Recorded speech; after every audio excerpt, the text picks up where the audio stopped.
لا ما عاد يرعبني ظلم يهددني لا شيء أخسره لا لا مهما يطول الدرب فالحق معه. Assalamualaikum warahmatullahi wabarakatuh. Alhamdulillah wassalatu wassalamu ala Rasulillah wa ala alihi wa ashabihi wa man ittaba'a hudah wa la hawla wa la quwwata illa billah. Ashhadu an la ilaha illallah wahdahu la syarika lah wa ashhadu anna Muhammadan abduhu wa rasuluh. Allahumma salli wa sallim ala abdika wa rasulika Muhammad wa ala alihi wa ashabihi ajma'in. Amma ba'd. Alhamdulillah, pada kesempatan hari ini kita bisa mengkaji kembali beberapa masalah yang mungkin ada kaitannya dengan ibadah kita sehari-hari. Sudah 2 akhir pekan ini, Majelis Tarjih mengadakan musyawarah nasional yang dilaksanakan online. Harusnya di Gresik, kemudian sekarang di rumah sendiri-sendiri. Salah satu materi kajiannya, materi yang akan dibahas itu adalah berkaitan dengan sholat subuh. Sholat subuh kita ini terlalu pagi atau tidak? Masuk jam 4 ya, jam 3 ya, setengah 4 dulu. Sudah subuh gitu. Jadi ini yang akan dikaji oleh Majelis Tarjih Muhammadiyah, salah satunya di samping masalah-masalah yang lain yang ada di himpunan putusan tarjih. Ini menunjukkan bahwa Muhammadiyah itu tidak fanatik kepada mazhab yang sudah ditetapkan, tapi selalu melakukan evaluasi, perbaikan, dan siap menerima masukan dari siapa saja, yang penting ada dalilnya. Maka sebenarnya kalau ada dulu sudah kita bahas sebelum 2 pertemuan ini, ya di pagi ini seperti ini. Ketika kita mengatakan Muhammadiyah tidak bermadhab, berafiliasi kepada madhab manapun, itu kemudian ada semacam tuduhan dari beberapa teman yang melakukan halakoh-halakoh yang kita kenal itu, bahwa Muhammadiyah itu punya kitab suci namanya HPT. Pokoknya kalau tidak HPT, tidak Islam gitu ya. Itu dulu, padahal sebenarnya dalam manhaj tarjih itu jelas dikatakan bahwa keputusan di himpunan putusan tarjih itu ditetapkan pada waktu itu sesuai dengan dalil yang dianggap paling kuat pada waktu itu. Jadi semua pendapat mazhab itu dikelola, dipertimbangkan, dibandingkan, kemudian dalil yang paling kuat kemudian yang ditentukan dan diambil oleh Muhammad. Maka sebenarnya kita warga Muhammadiyah ini mensikapi HPT itu ya ada minimal 3 sikap ini. Apakah kita ngambil produknya, jadi pokoknya harga mati, HPT harga mati, atau kita ngambil rohnya, roh dalam bermanhaj dan produknya, atau kita bisa ngambil rohnya. Mungkin pernah saya ceritakan di Tarakan. Kebetulan saya ikut di Kalimantan Timur, di Tarakan. Itu ada pimpinan wilayah Muhammadiyah Kalimantan yang sholatnya sholat ala persis dulu. Sedekap setelah iktidal. Ketika turba ke Kalimantan, tidak boleh jadi imam oleh pimpinan daerah Muhammadiyah Kalimantan.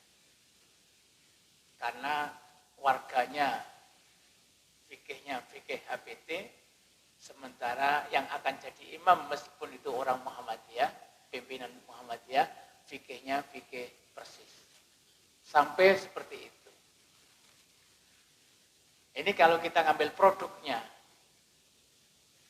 Kalau kita ngambil rohnya, maka sebenarnya warga Muhammadiyah itu dituntut ketika beribadah harus berlandaskan pada dalil, bukan sekedar ikut atau pokoknya ustadku ini agemelu ini. Ini yang kedua, jadi rohnya. Maka banyak pimpinan-pimpinan Muhammadiyah yang produknya tidak produk HBT, tapi rohnya HBT. Sama dengan Masjid Lamongan ini. Ketika adzan subuh itu tidak ngambil HBT, tapi ngambil rohnya. Tidak pakai as-salatu khairum ya? Tidak pakai. Padahal HBT pakai as-salatu khairum minan naum. Dan hanya di Lamongan. Di Tuban pakai as-salatu minan naum. Ketika saya ke Kalimantan tahun 2008 kemudian membawa fikih Lamongan ke situ, banyak orang yang protes, akhirnya balik lagi ke as-salatu minan naum. Artinya bahwa sebenarnya yang diinginkan oleh Muhammadiyah dengan himpunan Putusan Tarjih itu adalah rohnya. Nah, kalau warga Muhammadiyah yang tidak bisa mengakses langsung ke kitab-kitab klasik, sumber utamanya tidak bisa mengambil istimbat dari Al-Quran dan As-Sunnah, maka dengan HBT saja itu sudah ada rohnya, sudah ada produknya. Karena HBT ada kesimpulan hukumnya, kemudian dikasih dalil. Maka ini yang kemudian penting untuk kita lakukan. Sementara kita kadang-kadang beberapa teman kita terlalu agresif mensikapi isu-isu perbedaan ini. Kayak sekarang, beberapa lembaga amal usaha itu kemudian membuat perjanjian dengan teman-teman yang punya pemahaman beda dalam masalah bagian wanita.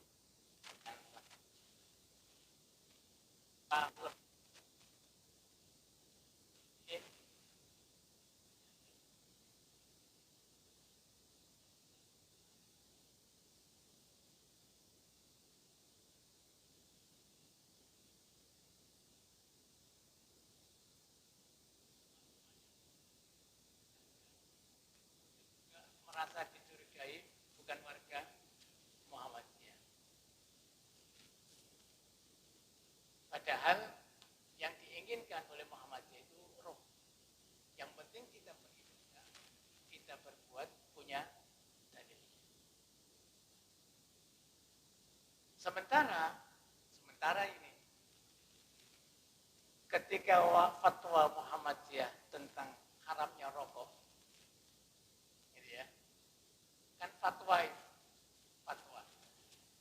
Banyak kepala-kepala sekolah yang masih merokok, tapi tidak dianggap keluar dari Muhammadiyah. Iya. Padahal itu fatwa. Sementara masalah pakaian dan lain sebagainya, sholat, itu adalah masalah fikih individu. maka kita bisa membedakan sebenarnya. Kalau kemudian, dan pengaruhnya lebih besar fatwa yang nasional global daripada sekedar tata cara sholat atau tata cara berpakaian. Maka kemarin, termasuk yang melakukan sholat enggak, Idul Fitri enggak ini, Al-Azhar. Itu kan dulu rame kan, keputusan global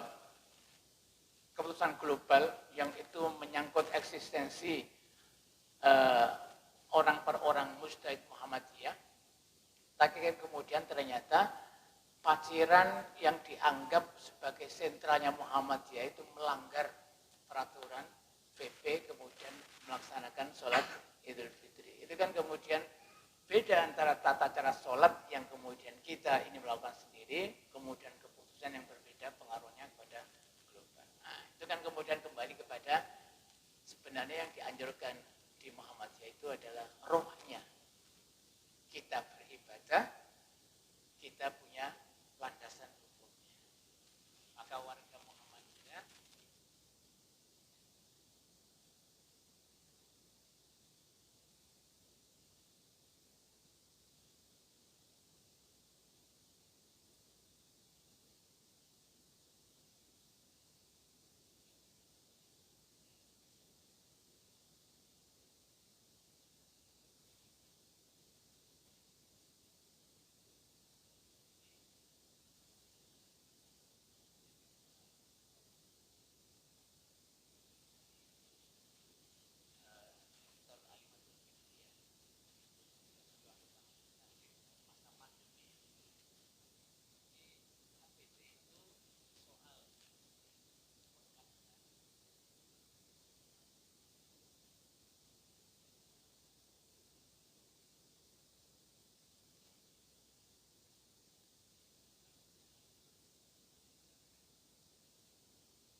ternyata ketika Islamic Study apa itu di UHAMKA ini,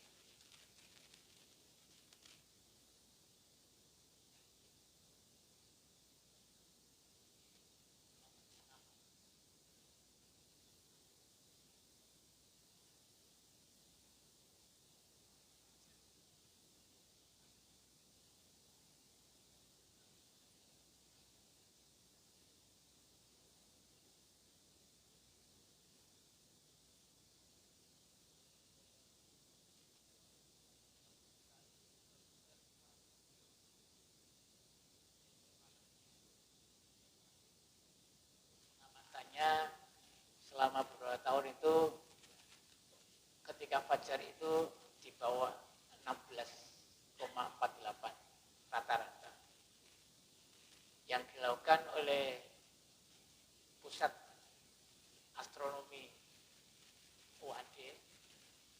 itu kurang dari min 18 derajat. Artinya bahwa kalau lihat pengamatan ini, maka sebenarnya sholat subuh kita selama ini itu dalam tanda kutip kepagian. Lebih berarti. Ya, tidak apa-apa sudah. Namanya tabayyun. Nanti kita akan belajar tabayyun. Ini sangat penting. Karena ini bukan hanya terkait dengan sholat, tapi terkait dengan puasa. Kalau kemudian kita sudah tahu dengan penelitian ini, dan kemudian kita masih bertahan di 20 derajat, maka berarti kita sholat subuh sebelum waktunya. Dan sholat subuh, sholat yang dilakukan sebelum waktunya itu tidak sah.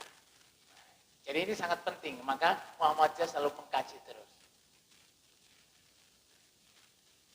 Kalau puasa tidak apa-apa, karena imsaknya sudah sebelum subuh.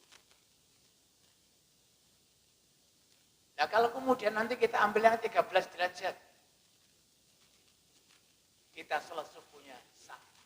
Kalau seandainya itu di atas 13, tapi puasanya yang kemudian ketika imsak, dan kita berhenti pada 13 derajat, padahal mungkin subuh itu 15 derajat di bawah ufuk, maka kita sudah melanggar batas siang dan malam itu. Tapi nanti ada kaidahnya.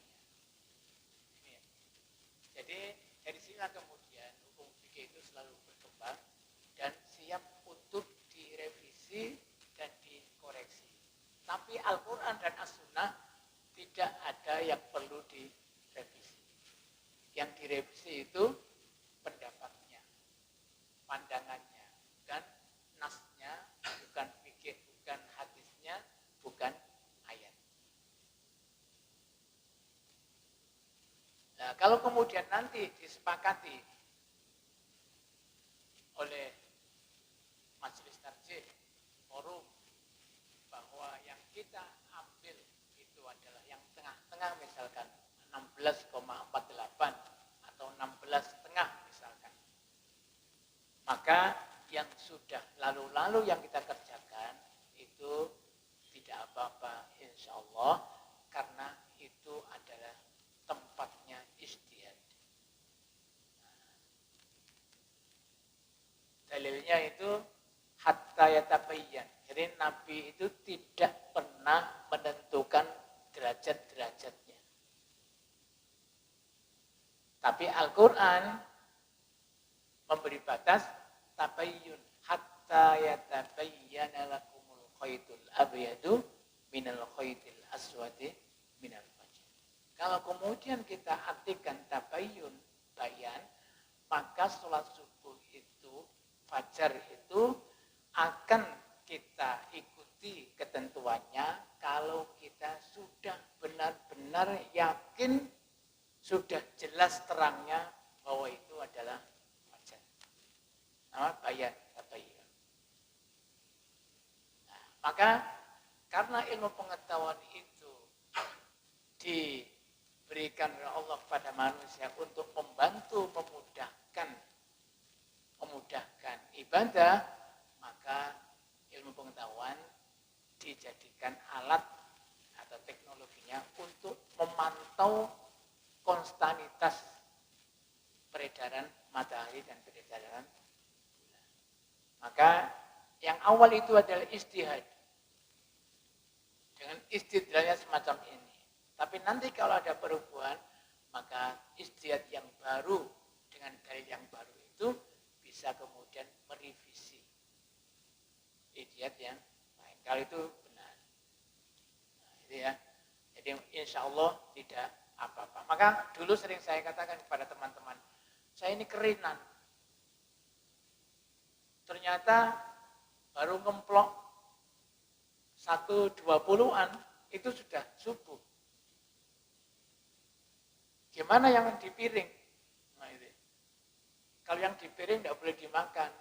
Tapi kalau yang di mulut, ya diteruskan, diminumi, berhenti. Nah, itu. Kalau yang di piring, tidak boleh dihabiskan. Nanti pelan-pelan dihabiskan sampai komat. Tapi kalau yang sudah di mulut, maka dihabiskan, kemudian diminumi, kemudian selesai. Karena tabayyun itu tidak eksak, tidak pasti. Jadi ada masa toleransi. Ini terkait dengan waktu subuh yang akan dikaji di Munas Tafsir. Kita masuk ke waktu sholat. Ada satu ayat ini di surat An-Nisa bahwa sholat itu ibadah yang terkait dengan waktu. Ada waktu-waktu tersendiri bagi sholat itu. Dan dari ungkapan ayat ini, inna sholata kanat 'alal mu'minina kitaban mawquta, itu pertama, rangkaian ayat sebelumnya itu adalah terkait dengan sholat khauf, sholat dalam peperangan. Ayat ini, inna sholata kanat 'alal mu'minina kitaban mawquta, itu diletakkan oleh Allah setelah ayat tentang sholat khauf. Artinya bahwa dalam kondisi apapun, dalam situasi apapun, maka sholat tepat waktu itu menjadi kewajiban. Sholat pada waktunya itu menjadi kewajiban. Yang kedua, ungkapan yang ada di ayat ini itu menunjukkan memang sholat tepat waktu itu berat. Sholat sesuai dengan waktunya, tepat waktu, apalagi awal waktu sesuai dengan hadis Abu Sa'id Al-Khudri, itu sangat berat. Karena ayat ini sendiri diungkapkan dengan ungkapan kitaban ala, kutiba ala, hampir sama dengan kutiba ala. Nah, ibadah-ibadah yang kewajibannya itu diucapkan dengan kutiba ala, itu punya indikasi melaksanakannya itu berat. Puasa, bagi yang benar-benar tidak punya keyakinan, maka tidak akan puasa. Apalagi kisos, kutiba alaikumul kisos, perang, kutiba alaikumul kitab, dan salah satunya ini. Ini jangan bahas salah satu, sholat tepat waktu itu adalah berat. Tapi akan ringan bagi orang-orang yang punya komitmen seperti al-mu'min ini. Ini yang pertama. Yang kedua,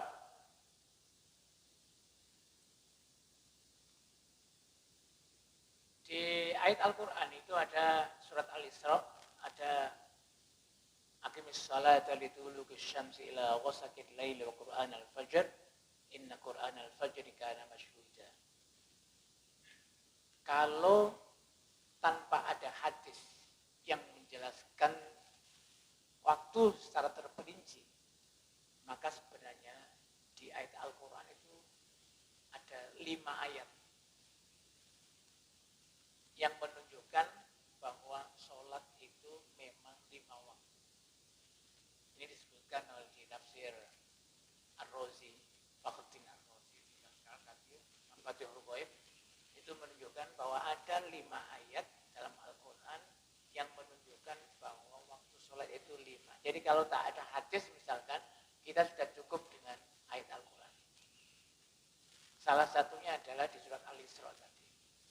Aqimis sholata liduluki syamsi ila ghasaqil laili wa qur'an al-fajr, inna qur'an al-fajri kana mashhuda. Hadis tentang Abu Sa'id Al-Khudri di atas ini menunjukkan ada 2 riwayat, ada ala waktiha dan awwal fi awwali waktiha. Itu adalah penafsiran bahwa sebenarnya sholat itu yang penting pada waktunya. Karena ada ungkapan Nabi di surat Isya itu laula an asyqa ala ummati la akhartul isya ila waqtiha.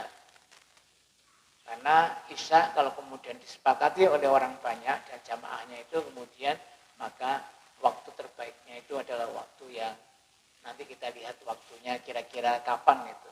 La akhirkan saya akan akhirkan waktunya sampai pada waktu yang terbaik.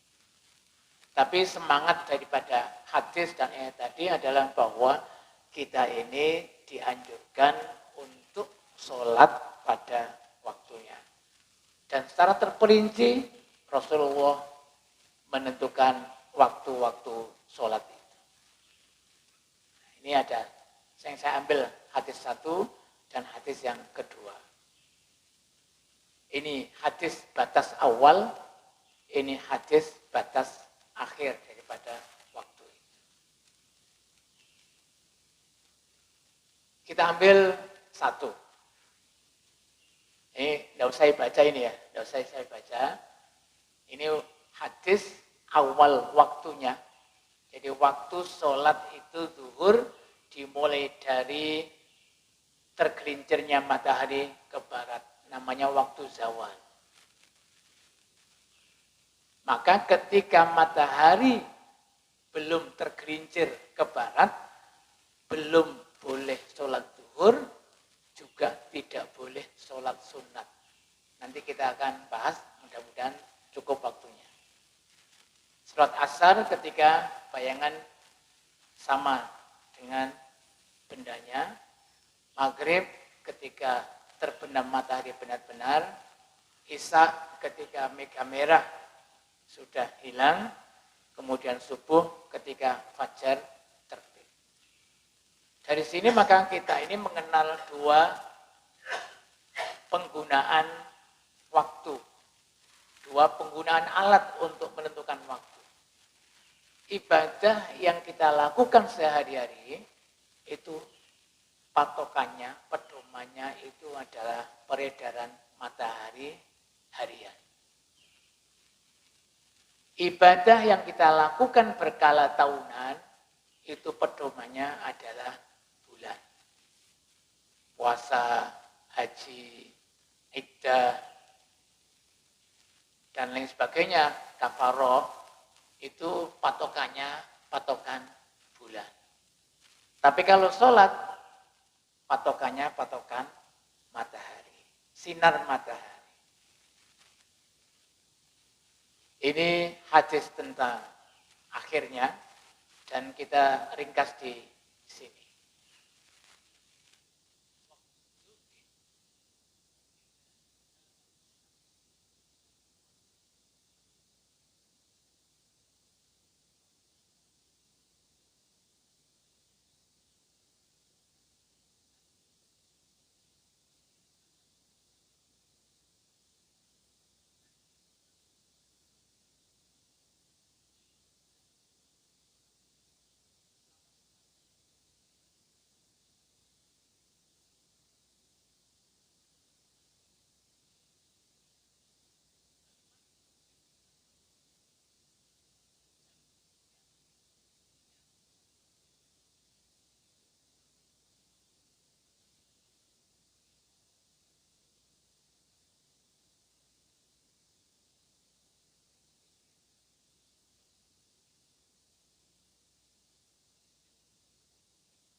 masih di biru atau masih dalam posisi biru mataharinya,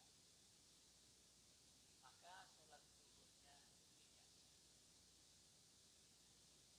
Karena belum masuk waktu. Masuk waktu itu ketika matahari sudah berada di barat. Yang mempraktekkan gunakan jam zuhur. Karena saya sering gini, ketika dari Tuban ke Lamongan ke Paciran, itu di Tuban itu sudah selesai azan, sampai di Dengok itu baru azan isya. Misalkan harusnya kan Dengok dulu baru Palang, tapi kenapa azan isya kok dulu Palang daripada Paciran? Yang salah itu imsakiyahnya atau jamnya.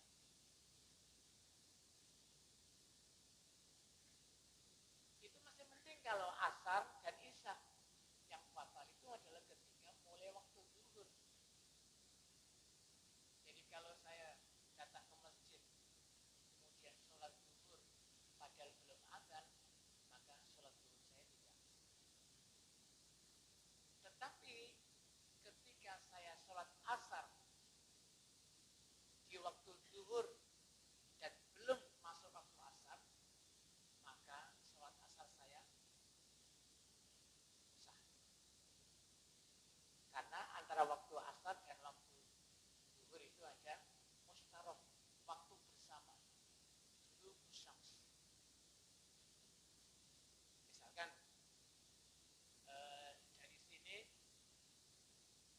saya nanti ke Paciran misalkan. Di Paciran sampai zuhur, saya sholat zuhur di Paciran. Jam 2 saya ke Tuban. Di mobil mungkin nggak dengar azan dan tidak berpedoman pada waktu. Di Palang saya kemudian sholat asar padahal belum azan. Maka sholat asar saya itu bisa dianggap sah meskipun belum masuk waktu asar. Karena antara sholat asar dan sholat zuhur itu ada waktu mustarok. Hal sama dengan isya. Kalau isya kemudian dilakukan sebelum waktu isya, maka dimungkinkan mungkin sholat isyanya sah karena antara maghrib dan isya itu ada waktu mustarok. Beda dengan ketika sholat maghrib dilakukan sebelum terbenamnya matahari. Karena memang tidak ada waktu bersamaan antara maghrib dan waktu asar. Ini contoh pertama. Contoh yang kedua. Dengan demikian pengertian jamak dari contoh-contoh tadi, pengertian jamak itu bukan berarti harus dilakukan urut tanpa ada pekerjaan yang lain. Ini pemahamannya. Jadi sholat jamak itu adalah sholat yang dilakukan pada satu waktu. Sholat asar dan sholat zuhur dilakukan pada waktu zuhur, namanya jamak takdim. Sholat asar dan sholat zuhur dilakukan pada waktu asar, namanya jamak takhir. Kalau kemudian jam 11.30 sholat zuhur, saya sholat di Al-Azhar. Ternyata jam 1, jam setengah 2 ada teman yang ngajak ke Surabaya. Ayo ke Surabaya, ada urusan administrasi. Mikir, nanti kalau saya Surabaya, nggak nutut waktu asar. Maka jamak itu adalah ketika kita akan berangkat ke Surabaya, sholat asar ketika jam 2 atau jam setengah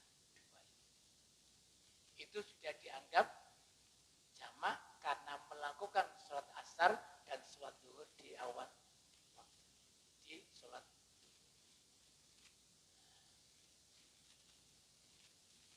Misalkan lagi, jadi sholat jamak itu tidak terkait dengan bepergian.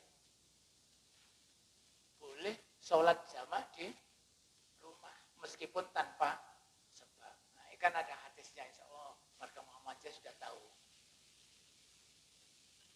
Maka di Paciran itu dulu ketika Pak Iman masih hidup, itu seneng orang-orang di tetangganya pondok itu. Ketika geluduk saja, petir atau gerimis, wah ini Iman pasti jamak.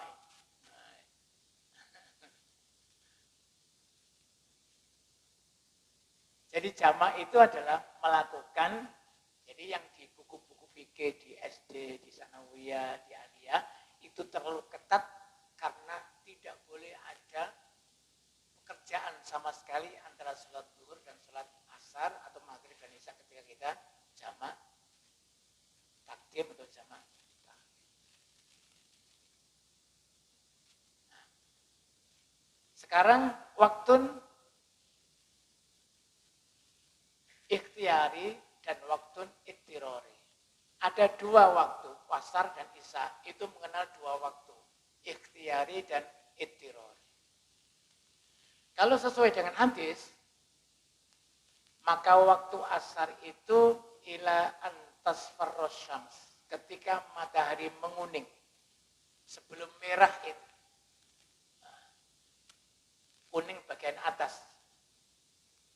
Tidak sampai tenggelamnya matahari.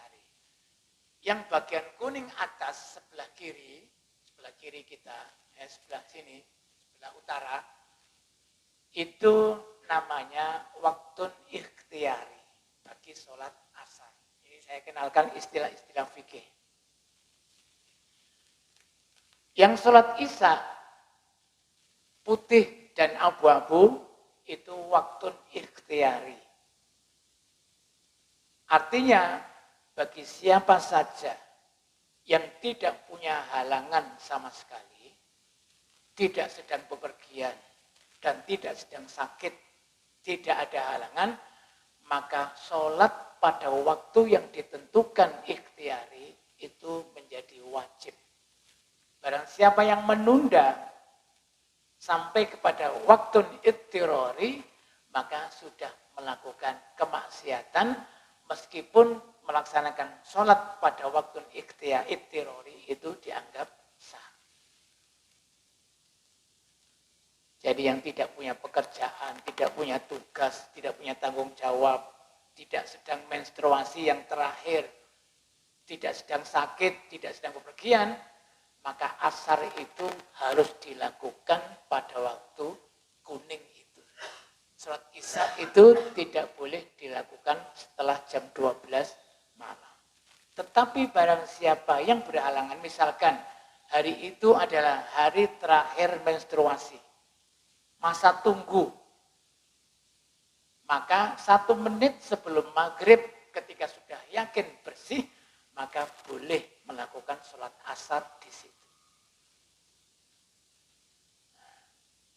Bagi yang yakin sucinya 1 menit, setengah menit sebelum subuh, maka setengah menit sebelum subuh itu boleh melakukan sholat isya. Bagi yang berhalangan. Tapi yang hanya sinetron, begadang, touring, dan lain sebagainya, maka sah, cuma ada nilai minnya, dianggap maksiat kecil. Dan dalam kajian-kajian fikih, pendapat ulama, barang siapa yang menunda sholat sampai akhir waktunya, kemudian meninggal, maka dia sudah melakukan kemaksiatan kecil. Ini terkait dengan waktu ikhtiari dan waktu ittirori.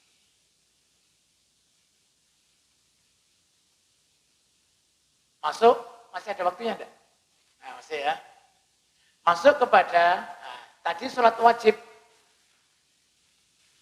Sholat wajib itu inna sholata kanat alal mu'minina kitaban mawquta. Kita kerjakan sesuai waktunya. Kalau kemudian sempat ya awal waktunya. Kalau bisa ya jamaah. Karena alhamdulillah di Indonesia tingkatan sholat jamaah baru sunat muakkad. Belum sampai wajib. Jadi kita hidup di negara yang pendapat sholat jamaahnya sangat ringan. Yaitu dianjurkan saja. Belum sampai kepada wajib. Tapi kalau melihat sholat subuhnya di Al-Azhar luar biasa. Mudah-mudahan bisa bertahan. Amin. Sholat sunat juga ada waktunya. Ini yang sering terjadi dan saya sering dicurhati oleh teman-teman aktivis-aktivis Muhammadiyah tentang beberapa oknum pimpinan atau warga Muhammadiyah yang lain yang kemudian sholat sunat sesuai dengan keinginannya dan pemahamannya tidak sesuai dengan waktu yang ditentukan oleh Rasulullah. Misalkan sholat sunat sesudah sholat subuh. Ada di Paciran itu salah satu tokoh. Itu kemudian ketika terlambat sholat subuh itu qodok sholat sunat qobliyah itu setelah sholat subuh. Dan itu dilakukan di masjid pondok. Ya, sholat sunat sekali ya kali lah. Beda dengan Nabi itu sholat sunatnya wajib. Maka punya dispensasi untuk menunda. Kita sholat sunatnya tidak wajib sesuai dengan ketertiban kita dalam menjaga sholat itu. Maka kalau sudah ketinggalan sholat qobliyah, ya tidak usah diqodok setelah sholat, apalagi mengerjakan sholat di waktu-waktu yang terlarang. Ada 5 waktu.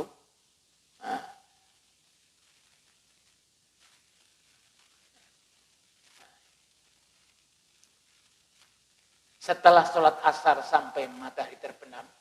Jadi ibrohnya itu, anggapannya itu adalah kita yang sudah sholat. Kalau kita sholat asar misalkan, kita sudah sholat asar. Kemudian masuk ke masjid 10 menit sebelum maghrib. Karena mendatangi panggilan sebelum dipanggil. Maka sebelum maghrib itu adalah waktu terlarang untuk sholat sunat. Kajian-kajian ulama ada yang melarang untuk duduk, ada yang boleh untuk duduk, ada yang punya kajian sholat-sholat yang punya sebab itu boleh dilakukan, termasuk sholat tahiyatul masjid. Nanti kita akan garis bawahi. Maka kalau kita warga Muhammadiyah, kita pakai kaidah idza ta'arada bainal amri wan nahyi quddiman nahyu. Kalau perintah dan larangan itu bertentangan, maka yang diambil itu adalah larangannya. Ada anjuran sholat tahiyatul masjid, ada larangan sholat sunat pada waktu setelah sholat asar. Maka yang dilakukan, diambil adalah larangannya dengan tidak sholat sunat setelah sholat asar itu.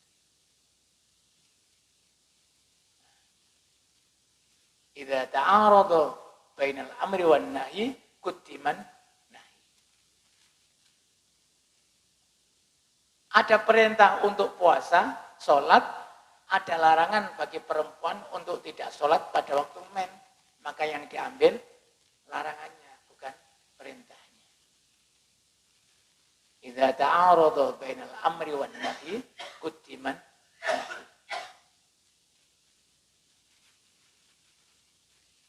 Jadi ya kita duduk.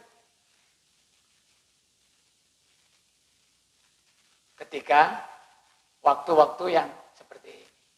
Kalau mazhab Syafi'iyah memang boleh ketika sholat-sholat punya sebab. Seperti tahiyatul masjid. Tapi sebenarnya tahiyatul masjid itu tidak berdiri sendiri. Misalkan seperti ini. Ketika kita masuk masjid setelah azan dan 5 menit lagi qomat, maka tahiyatul masjid kita itu adalah qobliyah sholat kita. Jadi sholat qobliyah itu sudah dianggap sebagai tahiyatul masjid karena kita tidak duduk langsung sebelum sholat. Maka kalau yang kemudian masuk masjid dan imam sudah sholat, maka sholat kita ikut imam itu berarti kita sudah menghargai masjid, tidak duduk dulu, tapi kita sholat dulu. Buktinya apa sebenarnya? Sebenarnya masuk Masjidil Haram itu tidak ada tahiyatul masjid, yang ada tawaf. Harusnya, jadi karena mudah, karena memudahkan umat Islam banyak, maka fatwanya dikendorkan sedikit, yang tidak bisa langsung tawaf, tahiyatul masjid di Masjidil Haram tidak apa-apa. Padahal aslinya di hadisnya itu tahiyatul masjidnya Mekah itu, Baitul Haram itu, Masjidil Haram itu adalah tawaf kudum kita. Nah, ini waktu-waktu dilarang. Ada 5 ini. Ketika matahari berada di atas persis, ketika setelah sholat asar sampai matahari terbenam, ketika matahari berada terbenam sampai terbenam, benar-benar terbenam. Ada 5 ini kalau kemudian kita ambil dari hadis yang di atas ini. Nah, ada 2 hadis. Masalah yang kemudian berkembang di Paciran, khususnya di Paciran, itu adalah sholat jenazah. Sholat jenazah biasanya di Paciran itu ketika maghrib meninggal itu disolatkan pada waktu subuh. Nah, orang Paciran itu ternyata sholat jenazah dulu baru sholat subuh. Padahal harusnya sholat subuh dulu yang wajib dulu ketika masa waktunya, baru sholat yang lain. Kalau kemudian kita beranggapan mensolatkan jenazah tidak diperkenankan pada waktu setelah sholat subuh, maka yang ditunda sampai terbitnya matahari. Jadi di Paciran agak sedikit aneh ya. Maghrib misalkan. Jadi ketika kita sholat maghrib atau asar setelah asar mau dimakamkan, itu sholat jenazahnya itu sebelum sholat asar disolatkan, baru kemudian sholat asar, qomat sholat asar untuk melakukan sholat asar. Tidak dilakukan asar dulu, baru sholat jenazah dulu. Padahal ketika sudah masuk waktunya, maka yang harus dilakukan adalah yang wajib dulu, baru yang kemudian yang selanjutnya. Tidak tahu di Masjid Al-Azhar bagaimana. Kalau kemudian kita mengacu kepada Masjidil Haram, maka itu adalah posisi di mana ada darurutnya di situ. Karena hadisnya jelas.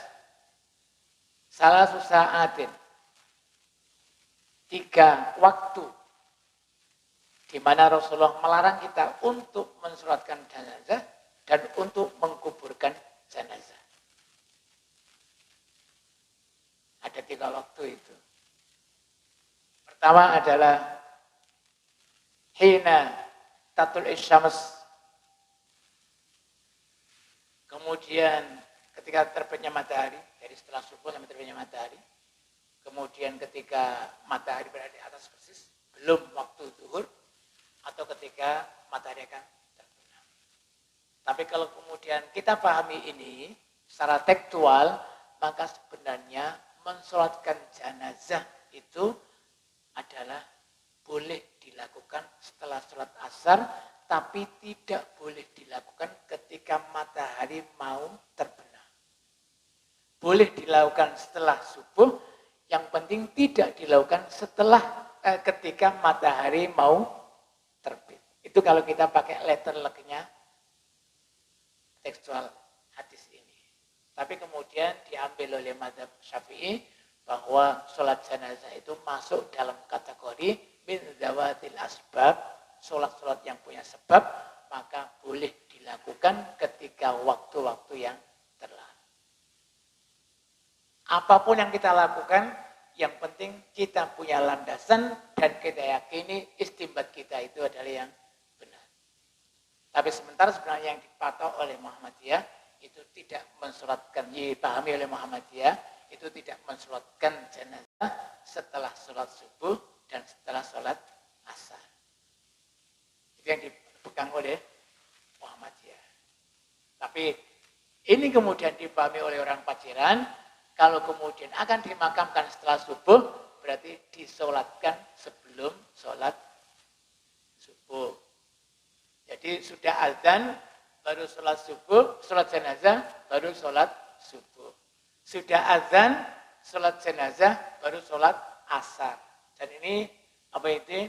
Menyalahi keutamaan sholat pada waktunya. Karena yang dipanggil itu sholat asar dulu, sholat subuh dulu, bukan sholat jenazah. Nah, kajian-kajian fikih ini akan terus berkembang sesuai dengan perkembangan dan tuntunan zaman. Insya Allah seperti ini.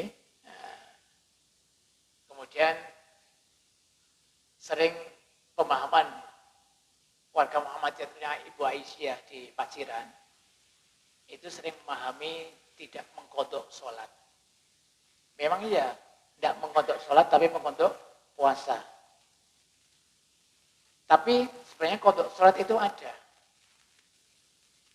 Bagi yang ketiduran atau lupa, sudah lewat waktunya baru bangun, maka sholat pada waktu di luar waktunya, itu ada namanya kodok.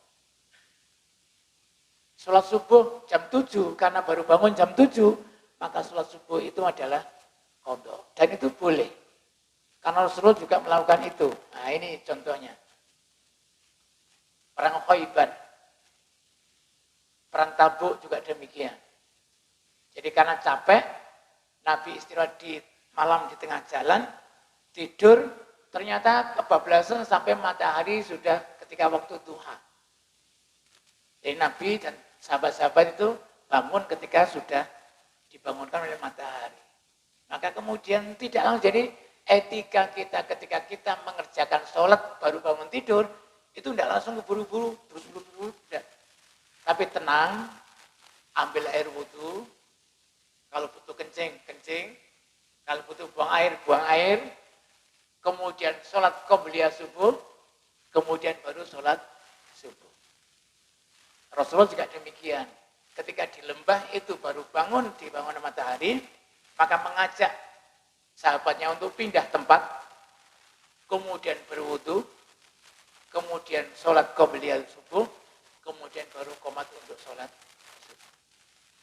Jadi etika, dan itu ada kodok. Jadi mengerjakan waktu sholat tidak pada waktunya, itu namanya kodok. Maka saya sering pada teman-teman, kalau sudah azan masuk waktunya, itu berarti kita sudah punya kewajiban untuk melakukan sholat. Maka ibu-ibu yang tidak punya pekerjaan yang penting dan punya waktu untuk mengerjakan leluasa sholat, misalkan sholat zuhur, tidak ngajar, tidak terikat dengan jam kantor, hanya terikat dengan sinetron misalkan. Ternyata sholat zuhurnya jam 1:30, padahal azannya sudah jam 11:30, jam 1 mens. Maka sebenarnya ibu-ibu itu sudah punya kewajiban untuk melakukan sholat zuhur. Hutang ini. Karena sengaja mengakhirkan sholat zuhur tanpa disadari hari itu tidak kedatangan tamu. Kalau sudah hayya 'alas shalah, aqimis sholata liduluki syams, berarti kita sudah punya kewajiban. Maka kapan nyaurnya? Adalah ketika kita suci dan tidak menunggu waktu zuhur lagi. Di mana kita suci? Misalkan asar kita suci, kita mandi, kita sholat asar, kemudian baru sholat zuhur. Isya kita suci, kita sholat isya, mandi, sholat isya, baru sholat zuhur. Itu berhubungan pada man-nama an sholatin aw nasiyaha falyusalliha mata zakaroha. Barang siapa yang ketiduran atau lupa dari sholatnya, maka hendaklah dia sholat ketika dia ingat. Tapi harus dengan rukunnya, syaratnya, sunnah-sunnahnya terpenuhi. Jadi pemahaman kunna nu'maru biqada'is shaumi wala nu'maru biqada'is shalah, kita ini diwajibkan untuk mengkodok ganti puasa, tidak mengganti sholat. Itu adalah hari-hari di mana kita orang perempuan itu mengalami menstruasi pada hari itu. Adapun tidak menstruasi, kemudian ada panggilan tidak sholat, kemudian kedatangan tamu, maka panggilan itulah yang kemudian wajib diganti. Kecuali yang tidak punya kesempatan. Anak SMA, tidak ada waktu istirahat kecuali jam setengah 1 atau jam 12. Maka ini masuk dalam kategori tidak wajib mengganti karena punya kesempatan untuk mengganti. Azan kita wudhu, kita sudah siap sholat maghrib, ternyata di pintu masjid kedatangan tamu, maka sholat wajib itu sudah tidak wajib lagi karena tidak punya kesempatan untuk melakukan sholat maghrib. Tapi ketika waktunya banyak 2 jam, karena sinetronnya enak, film Indianya enak, lupa, atau ngobrol, buat jajan dan lain sebagainya karena ada tamu, kemudian landang misalkan, kemudian maka kesempatan waktu yang banyak, tapi kita tidak gunakan, berarti kita terkena khitab untuk melakukan itu. Mudah-mudahan kita diberi kekuatan oleh Allah untuk senantiasa menjalankan ibadah sholat, seperti doanya Nabi Ibrahim, Rabbi ja'alni muqimas sholati wa min dzurriyyati Rabbana wa taqabbal du'a. Nabi saja masih berdoa, apalagi kita. Dan saya dulu tidak yakin kalau orang Paciran tidak sholat, ternyata banyak daripada pemuda-pemuda yang tidak sholat. Muhammadiyah, ras bayang. Banyak dan pemuda-pemuda. Maka kita juga mengkhawatirkan anak keturunan kita dan kita sendiri untuk tidak mempermudah dalam sholat. Maka doa Nabi Ibrahim ini juga layak untuk kita kumandangkan setiap saat. Rabbi ja'alni muqimas shalah wa min dzurriyyati Rabbana wa taqabbal du'a. Subhanakallahumma rabbana bihamdika asyhadu an la ilaha illa anta astaghfiruka wa atubu ilaik. Walhamdulillahirabbil alamin. Mudah-mudahan ada manfaatnya bagi peningkatan kualitas ibadah kita. Wassalamualaikum warahmatullahi wabarakatuh.